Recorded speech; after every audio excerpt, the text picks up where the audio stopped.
What I'd like to do is kind of walk through your career progression.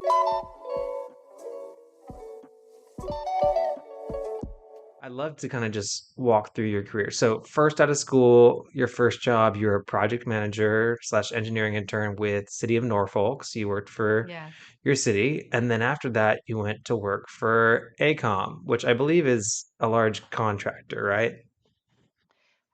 Yeah, they're an A&E company. Yes, they work on design, architecture and engineering design for I believe it was government buildings.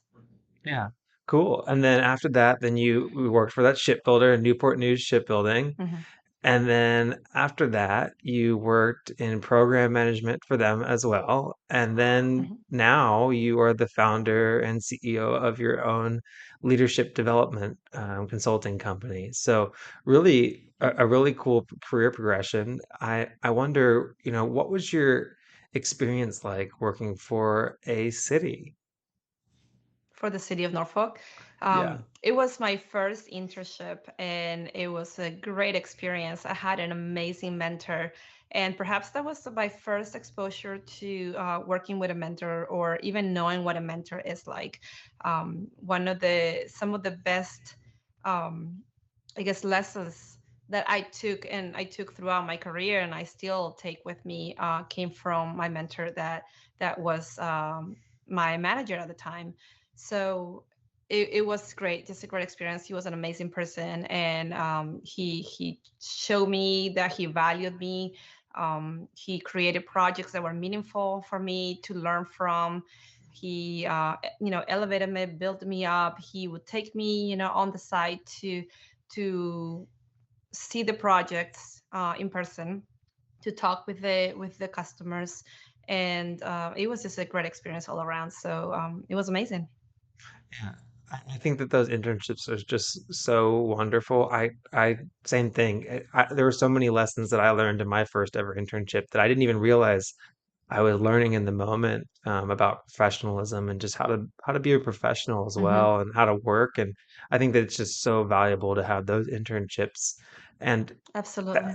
and it's really cool that you got to work for a city or a municipality. I'm wondering what was the transition like for you then going to work for a contractor or consultant after that? Was it a noticeable change in the way that the work environment functioned, or was it pretty similar?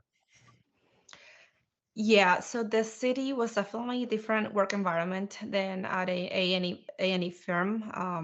Yeah. When I went to work for AECOM, it was so originally when I worked for the city of Norfolk, we had worked already with I had worked with small contractors that design and install HVAC systems per se for our buildings. So when I went to work for AECOM, it was almost a and I'm not gonna say an easier transition, just understanding the big Mhm. picture and how they relate to the customer and what the relationships are. But with AECOM, it was more of an office type environment. You had your cubicles, you had their offices, you had the project managers, you had the engineers, mechanical engineering department. Then you had your Mhm. electrical engineering department, and then and the project managers were a separate department. Then you had your architecture department. So it was definitely a different layout. Again, when I was in the city of Norfolk, I worked very closely with my manager, and that's probably as much as I interacted with any of the other departments at the time Mhm. in the city of Norfolk. But when I worked at AECOM, there were times where we would have to make sure that we're integrating, that our work it's in line with what the other departments were doing. So Yeah. there was a need more for cross collaboration, I guess, amongst the departments there. Yeah, and I think that that's a really important thing for people to understand whenever they work for a contractor or a consultant like that, right? They're definitely as you go up in your roles and you get more involved, the more cross discipline that you get and the more Hmm. interfaces you get with other departments. I'm really curious though, Hmm. how did you switch from AECOM to then moving into Newport News Shipbuilding? I assume that's a shipbuilding company from the name, but maybe maybe Yes, it I'm is. mislabeling them. I'm curious how No, you you made that got it. switch. Yeah, thank Um, good. Thank you. how I transitioned into it, Yeah. Well, why'd into you that go from, company. is it like a completely different industry, right? Yes, it is. So, all right. At the time when I was working for AECOM, I was a U.S. Resident.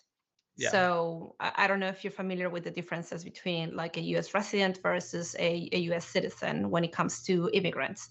So a U.S. resident is a person that holds a green card and that is Yeah. able to work in all the different job functions that any U.S. citizen could, except for working for the government or Hmm. run for office, I believe. It's been a while now, so I'm trying to remember. And then by the time I was in AECOM, I got my citizenship. I applied for the U.S. citizenship. I got, I had already my the process of legalization and the process of becoming a U.S. citizen going. So I became a U.S. citizen sometime around that time. And with becoming a U.S. citizen, I became I qualified for working for the government and a government contractor, which is the New Shipbuilding. So Okay. so that's one side of things. And I know you and I were talking about how things just align in some unexpected way. So what happened to with AECOM is at the time AECOM had a huge downsizing of their Virginia Beach office. So Oh. they essentially did away with the like the architectural department and the mechanical engineering department, and maybe they kept a couple of people from each, and then they ended up moving to another location, and then they ended up using because they are like I believe they were a global company at the time. They were able to replace the resources that they let go of with by using people from other locations that they had, like Roanoke, for example. Mhm. So they had that massive layoff, and then sometime around that time too, I became a U.S. citizen. So then I qualified to apply for this job, and I always thought that working for helping the government, helping our Navy was one of the most exciting jobs and most honorable things that I could do. I mean, with me having come from a different country and going all the way to becoming a U.S. citizen, Uh, so it's not something that fell in my lap per se. It's something that I had to make the conscious choice to do, and whether it's something I wanted or not. So just being able to do that, it felt good to me. Yeah. So anyway, so I applied for the shipyard, and I was I was given an offer, and like I was saying, things kind of align. I ended up having a quite a good pay bump in getting that job. nice. So yeah.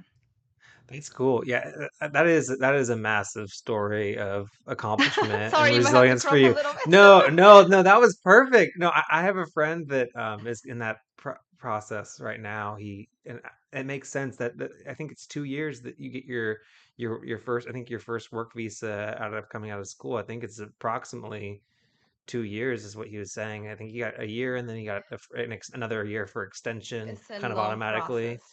And then, yeah, it's an Yes, extremely long process. So it's a the long fact that process. you overcame that and you're in this, you were able to get your citizenship is a phenomenal accomplishment in its own right, I alongside appreciate it. your career development. That's so cool, and I think that it's very beneficial for the audience to understand, especially that I do have a lot of people that are in the situation that you're in, to know that Mhm. there is another end. There is success on the other side of that, and you can Yeah. get through that process. So thank you It for all, sharing that it story. all, sure. It all works out at the right time, I feel. As much as it's hard in the beginning, because when things take a long time, it could be hard to understand, but it just, there's perfect timing for everything. I feel like, with just, I became a citizen and I was able to get a job, right when I needed it. And it was, an increase in pay salary as well. So it all worked out. Yeah. Yeah, and you worked there for a really long time. It looks like Hmm. you had like a what, a 12 uh 15 Something like that. 15 Something year like career. 12 or something like that. Yeah, that is really cool. Mhm. And then now you're here. Now you're the founder and CEO of your own leadership and development consulting company. Thank you So so much for watching this segment of the Engineering Success Podcast. If you liked it, make sure to check out the other videos down below that are recommended to you. And if you really like the podcast, make sure to subscribe right down there in the middle. We really appreciate it. It's free to you and helps us a lot out. And last but not least, the best way to help the show grow is to comment down below. So leave your comment if you have any thoughts about this segment. Thanks. I ain't chasing payments, still playing in the basement while I'm working on arrangements. They heard the kid in 50 countries, thank God that's amazing. But I'd rather thank Spotify, they put me on the station.